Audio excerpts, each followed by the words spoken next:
مولا علی رضی اللہ تعالیٰ عنہ کی تاریخی جنگ احد اور جنگ بدر کے بعد اللہ تبارک و تعالیٰ کے رحم و کرم سے مسلمانوں کی طاقت میں بہت اضافہ ہو گیا تھا۔ اب وہ طاقت کے لحاظ سے بہت مضبوط ہو گئے تھے۔ دوسری طرف دشمن اسلام کی طاقت کم ہو رہی تھی، جس میں ابو سفیان چاہتا تھا کہ مسلمانوں کا وجود ختم کیا جائے۔ اس لیے ابو سفیان اور عرب کے بڑے بڑے سردار جو کہ حضرت محمد صلی اللہ علیہ وسلم کے دین اسلام سے نفرت کرتے تھے، یہ سب لوگ آپس میں مل گئے اور انہوں نے عرب کے ایک بہت بڑے پہلوان کو بھی اپنے گروہ میں شامل کر لیا، جس کا نام عمر بن مرحب تھا۔ اس نے بے شمار جنگوں میں حصہ لیا تھا۔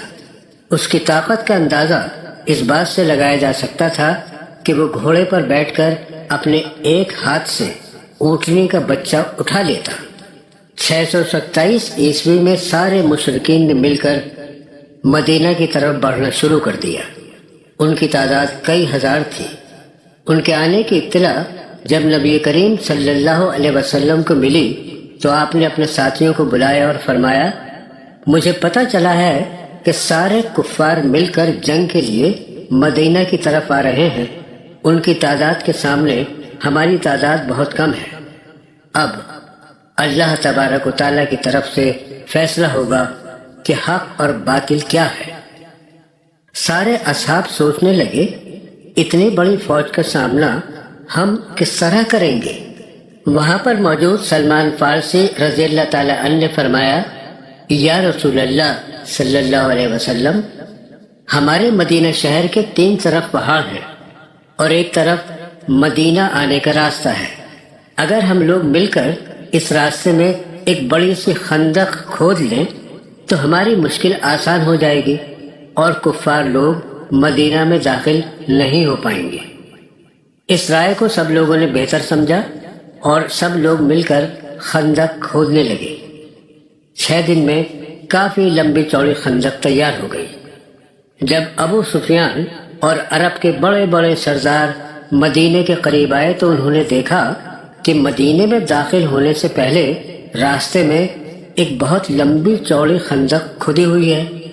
یہ دیکھ کر سب لوگ حیران ہو گئے کہ اتنی جلدی ان لوگوں نے اتنی لمبی چوڑی اور گہری خندق کیسے کھود لی اور ہمارے آنے کی خبر انہیں کیسے پہنچی۔ یہ کفار لوگ کئی دن تک خندق کے کنارے بیٹھے رہے اور خندق کو پار کرنے کے بارے میں سوچتے رہے کہ حملہ کیسے کریں۔ پھر عمر بن مرحب نے کہا، یہ تو میری توہین ہے۔ اتنا کہتے ہوئے اس نے اپنے گھوڑے کو خندق میں اتار دیا اور بڑی مشکل تمام اس نے خندق کو پار کیا اور مدینہ میں داخل ہو گیا اور چلا کر بولا، اے مسلمانوں، جھوٹے خدا کا دعویٰ کرنے والوں، اگر تمہارے اندر ہمت ہے تو آ کر مجھ سے مقابلہ کرو۔ عمر بن مرحب کی للکار سن کر سب اصحاب ایک دوسرے کی جانب دیکھنے لگے۔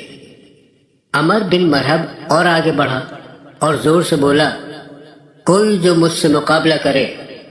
سارے صحابہ کرام خاموش رہے، کوئی مقابلے کے لیے نہیں اٹھا۔ حضرت علی رضی اللہ تعالیٰ عنہ نے دیکھا کہ اتنے بڑے بڑے طاقتور لوگ بیٹھے ہوئے ہیں، جن میں طلحہ رضی اللہ تعالیٰ عنہ جیسے پہلوان بھی خاموش ہیں، تو وہ خود کھڑے ہوئے اور آپ نے نبی کریم صلی اللہ علیہ وسلم کے نزدیک آ کر عرض کیا، یا رسول اللہ صلی اللہ علیہ وسلم، آپ مجھے اجازت دیں، میں اس مشرک سے مقابلہ کروں گا۔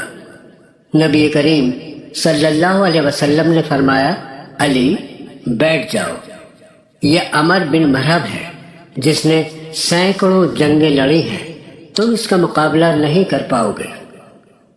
حضرت علی رضی اللہ تعالیٰ عنہ بیٹھ جاتے ہیں۔ عمر بن مرحب نے پھر للکارا، ہے کوئی جاباز جو مقابلے کے لیے آئے؟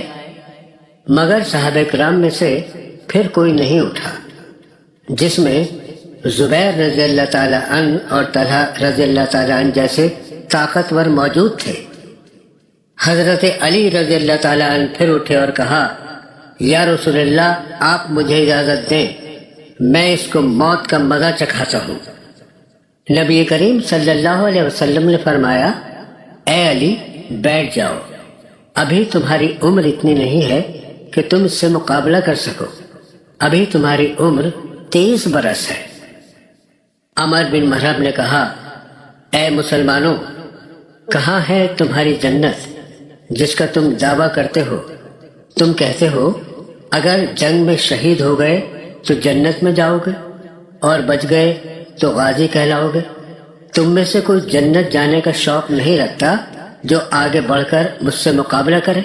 مسلمانوں میں بڑے بڑے بہادر موجود تھے، مگر عمر بن محرب سے مقابلہ کرنے کی ہمت کسی میں نہ تھی، کیونکہ وہ جانتے تھے کہ عمر بن محرب میں کتنی طاقت ہے، کیونکہ جب وہ گھوڑے پر سوار ہوتا تو گھوڑے کو دوڑاتے ہوئے ایک ہاتھ سے اونٹ کے بچے کو اٹھا لیا کرتا تھا۔ حضرت علی رضی اللہ تعالیٰ عنہ تیسری مرتبہ پھر کھڑے ہوئے اور کہا، یا رسول اللہ صلی اللہ علیہ وسلم آپ اجازت دیجئے، میں مقابلہ کروں گا۔ جب نبی کریم صلی اللہ علیہ وسلم نے دیکھا کہ عمر بن محرب کا مقابلہ کرنے کے لیے کوئی نہیں اٹھ رہا ہے تو آپ نے حضرت علی کو اجازت دے دی۔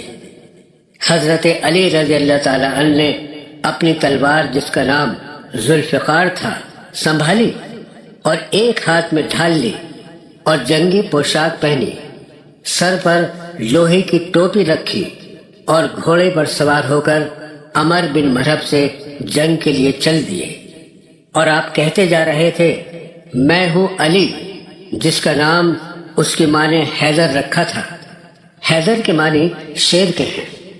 آپ کا لقب ہے کرار، یعنی حیدر کرار۔ کرار کا مطلب ہے پلٹ پلٹ کے وار کرنا۔ آپ کا لقب تھا وہ شیر جو پلٹ پلٹ کر حملہ کرے اور سامنے کسی کو نہ چھوڑے۔ جب آپ عمر بن محرب کے سامنے پہنچے جو کہ 100 لڑائیاں لڑ چکا تھا، اس نے پوچھا، کون ہو تم؟ آپ نے کہا، میں علی ہوں، کیونکہ چہرہ تو آپ کا چھپا ہوا تھا۔ اس نے کہا، کون علی؟ کیا عبد المطلب کے بیٹے ہو؟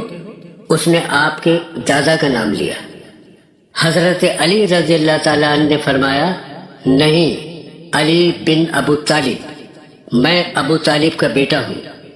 عمر بن محرب نے کہا، تو میرا بھتیجا ہے، اس لیے تو واپس چلا جا، کسی اور کو مقابلے کے لیے بھیج، میں بچوں کو قتل کرنا نہیں چاہتا۔ حضرت علی رضی اللہ تعالیٰ عنہ نے کہا، مگر میں تو تجھے قتل کرنے کے ارادے سے آیا ہوں۔ حضرت علی رضی اللہ تعالیٰ عنہ کی بات سن کر عمر بن محرب کو طیش آ گیا اور غصے کی حالت میں اس نے حضرت علی پر وار کیا۔ حضرت علی رضی اللہ تعالیٰ عنہ نے اس کے وار کو اپنی ڈھال پر روکا۔ اس نے پھر متبادل 3 وار کیے جنہیں حضرت علی رضی اللہ تعالیٰ عنہ اپنی ڈھال پر روکتے رہے۔ پھر اس نے ایک زوردار وار کیا جس سے حضرت علی رضی اللہ تعالیٰ عنہ کی ڈھال کے 2 ٹکڑے ہو گئے اور آپ کے کندھے پر بھی گہرا زخم لگا۔ چوٹ لگتے ہی اب حیدر کرار بنا۔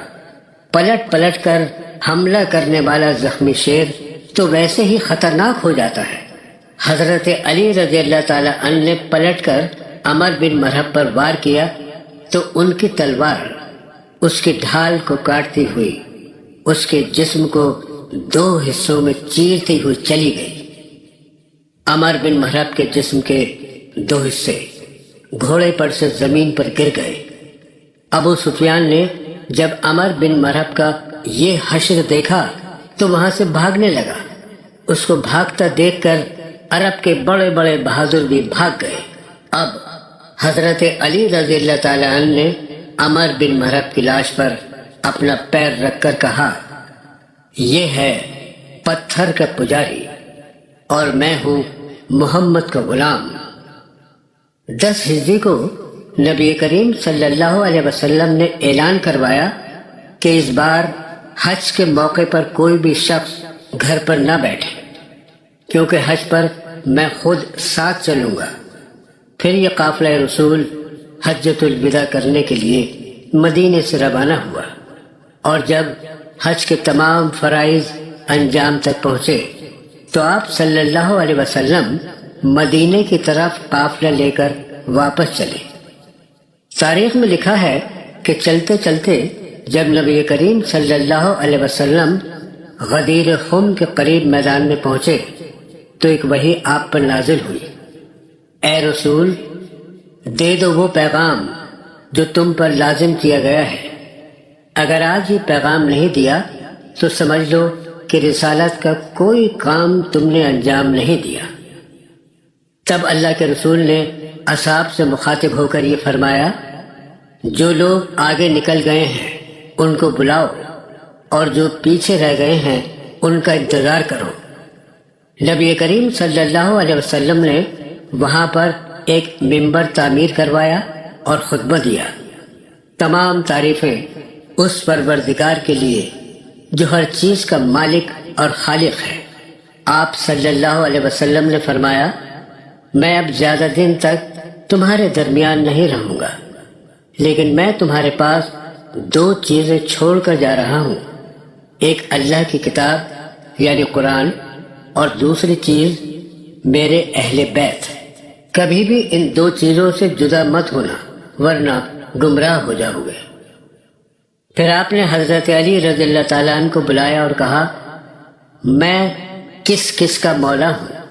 تمام اصحاب نے اپنے ہاتھوں کو اٹھا کر کہا، یا رسول اللہ، آپ سب کے مولا ہیں۔ پھر آپ صلی اللہ علیہ وسلم نے فرمایا، جس کا میں مولا ہوں اس کا یہ علی مولا، اور فرمایا، اے اللہ، اس کو دوست رکھنا جو اس علی کو دوست رکھے، اور اسے اپنا دشمن رکھنا جو اس علی کو دشمن رکھے۔ تمام اصحاب نے کہا، یا علی مبارک ہو، یا علی مبارک ہو۔ سورہ مائدہ آیت نمبر 67 میں اللہ تبارک و تعالیٰ فرماتا ہے، اے پیغمبر، جو ارشادات اللہ کی طرف سے تم پر نازل ہوئے ہیں وہ سب لوگوں تک پہنچا دو، اور اگر ایسا نہیں کیا تو تم اللہ کے پیغام پہنچانے میں قاصر رہے، یعنی پیغمبری کا فرض ادا نہ کیا، اور اللہ تم کو لوگوں سے بچائے رکھے گا۔ بے شک اللہ منکروں کو ہدایت نہیں کرتا۔